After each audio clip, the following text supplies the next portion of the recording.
This was the largest single contribution that the Northborough Police Department ever received. And I mean, typically we'll see donations that might come in for $50 here or $100 there, and we always put those towards our DARE program. In this case, with such a sizable amount of money, we wanted to make sure that we did something very responsible with it. We wanted to make sure that we did something that reflected how grateful we were to receive a gift of this sort.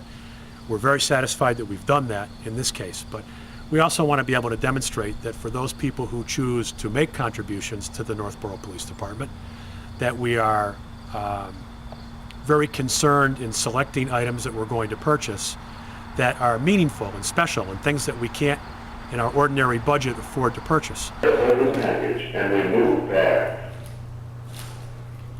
Care over package and remove bag. Care over package and remove bag. What this will do now is it's telling you how to do this, but you can go ahead of all the steps. You don't have to wait for each step to happen. And if this were a real person, would already start analyzing the rhythm. A lot of the prompts are repeated because you can have situations where there's an awful lot of noise. That would mean that there's either no heartbeat at all or there's not a shockable rhythm. So then, start CPR. Then you'd start doing your CPR. So it would just be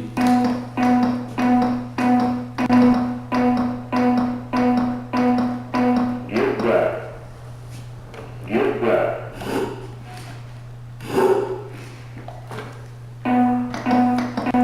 Now what this will do is it'll count down 2 minutes. So it's going to have you do 4 cycles of CPR, 30 compressions, 2 breaths, 30 compressions up for the 2 minutes, and then it's going to stop, tell you to stop, and it's going to analyze the rhythm again. By doing that compressions, you may have gotten a heartbeat back where it's shockable. What will happen is if there's a shockable rhythm, it'll say, don't touch the patient, analyzing rhythm.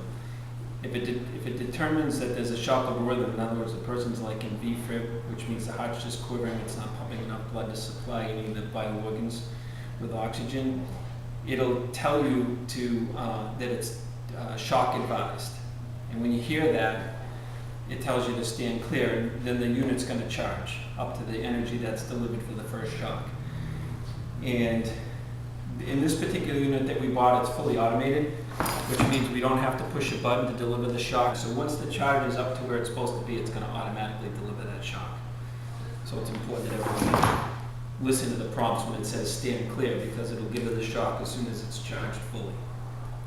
After the shock's given, it's going to reanalyze the rhythm again. If the heartbeat started and it's a normal, so what they call a normal sinus rhythm, or it's a rhythm that will support life, it'll tell you just to monitor the patient and transport. If it's something that's still a shockable rhythm, it'll say shock advised. It'll do that up to 3 times if there's a shockable rhythm. If it still hasn't converted that rhythm, then it'll ask you to go back to doing CPR. You'll hear that metronome clicking so that you'll know you do 30 compressions and then give 2 breaths. It's stored right there. So, Another good reason for the padding.